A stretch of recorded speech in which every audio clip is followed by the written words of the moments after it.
សូមជូនរឿងការវាយគ្នានៅក្នុងខ្សែរៀនរវាងកីឡាផ្ដាល់ថៃនិងកីឡាករខ្មែរថាជុំខ្ញុំទៅរែងចង់ខ្ញុំមកសម្ភាសគេទេរាចាភះការវាយគ្នារវាងកីឡាករថៃចារវាងខ្ញុំនេះគឺថាអត់មកស្ពះគេហើយបងប្អូននេះឥឡូវនេះមកដល់ហើយមិនយូរទេតិចគេវាយគ្នាឯណានេះយើងកុំខាត់ពេលយូរទៅសម្ភាសកីឡាករខ្មែរយើងទាំងអស់គ្នាចាគឺថាកីឡាករខ្មែរយើងបានបើកឡានមកចេញពីរុនណារុនណីទេគឺថាមកដល់កន្លែងសែងវាប្រកួតមុនគេតែម្ដងចាហ្នឹងហើយមកដល់ល្មមចាគឺថាមកចាំយូរទេអូយចាគឺថាកីឡាករខ្មែរយើងមកទាំងមើងម៉ាត់តែម្ដងមកម្ដងថាគាត់ចុះមកពីលើឡានទាំងចិត្តស្មោះសចាហ្នឹងហើយព្រីបស៊ូលោកតើលោកជាកីឡាករអ្វីចាគាត់ថាខ្ញុំថ្ងៃហ្នឹងខ្ញុំមកសម្ភាសអញ្ចឹងណាចាអាចបកបង្ហាញបន្តិចមកចា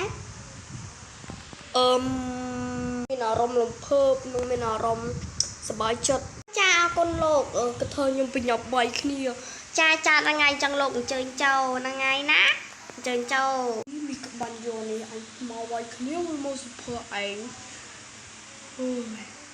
ចាកថាឥឡូវនេះកីឡាករខ្មែរយើងកថាឡើងទៅមុនគេមុនឯងហើយគឺថាមនុស្សជាច្រើនបានចូលរួមទីនេះផងដែរចាកីឡាករថៃកីឡាករច្រឡំបងប្អូនថាកីឡាករខ្មែរយើងគឺមានរូបសម្រស់ឆោមស្អាតហើយគេមានកម្ពស់1.70 ម៉ែត្រហើយគេមានទម្ងន់គីឡូ43ក្រាម40គីឡូចឹងហើយគេមានអាយុ22ឆ្នាំគាត់មានឈ្មោះថាកីឡាករយុនប៊ុនរឿនដែលជាកីឡាករល្អបំផុតគាត់មកបង្កួតនៅទីនេះប៉ុន្តែកីឡាករថៃគឺគេហៅថា SP Sim មិនទាន់ចេញមកនោះទេគេថាកីឡាករនេះគាត់ក៏បានធ្វើពៀបន្តិចបន្តួចទៅណាចាតើយើងកុំខាត់ពេលយូរយើងទៅសម្ភាសកីឡាករ SP Sim ថាកីឡាករថៃគាត់ក៏បានខំនឹងកីឡាករខ្មែរខ្លាំងមែនតើចាឥឡូវនេះគាត់កំពុងតឡើងមកលើសៃវៀនប្រកួតជាមួយនឹងកីឡាករខ្មែរ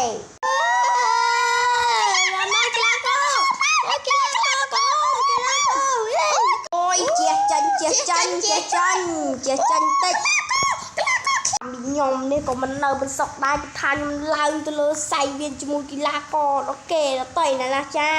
សុភ័ក្រគេទីដែរខ្ញុំនេះណាគឺស៊ីឈ្នួល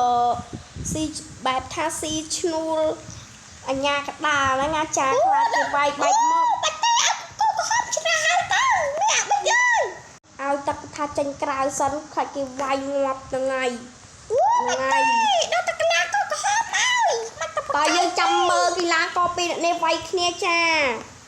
កីឡាករនេះក៏មកអ៊ីងគ្នាបន្តិចមកនេះអ្នកខិតមកអញ្ញាកដាកទាំងអស់នេះសូមចិត្តឲ្យចិត្តបន្តិចមកឲ្យខ្ញុំស្រួលនិយាយស្ដាប់ចូលមកទីមុំអញធ្វើអីលោកមិនឲ្យលើយមកនេះប្រមាណលើយណែកីឡាករអើយការកថាអត់កើតទេយើងទៅនេះសិនណែកីឡាករពីរនាក់នេះគឺថាយើងហាមលេងវាយប៉ោងគ្នាហ្នឹងហើយពូកៃលើកញ្ចង់កហាមឌូហាមថែមហាមទត់គ្នាទៅវិញទៅមកហាមជេរម៉ែគ្នាហាមយំហ្នឹងហើយពីរនាក់នេះគឺទៅមើលទឹកមុខកីឡាករ SP Sim ទៅគឺមើលទៅគឺចង់ស្លក់ខ្ញុំមិនទេចឹងហើយការប្រកួតចាប់ដើមទឹកទី1អូយរត់ចេញហើយវើគេវាយគ្នាហើយអូយអ្នកគ្នាថាខ្ញុំត្រូវចឹងហើយអ្នកគ្នាគឺថាប្រទេសថៃគឺវាឌឺខ្លាំងមែនទេអញ្ចឹងហើយចំវាយវាឃើញកីឡាករខ្មែរយើងរត់ទៅណាបារ៉ាហ្នឹងហើយចាហ្នឹងហើយចឹងហើយគឺខ្ញុំរងចាំវារត់មកហ្នឹងហើយអ្នកគ្នាហើយទីទៀតវារត់មកចង់វាយខ្ញុំអ្នកគ្នាអើយកីឡាករ SP Sim នេះគឺវានោះបងប្អូនវារត់មកហើយហ្នឹងហើយ SP Sim គេហៅតលីមទីមតលីមទុំតឡនតនថាកីឡាករយើងចាប់ដើមវាយគ្នាហើយគឺមិនធម្មតាទេគឺកំពុងខំខ្មែរ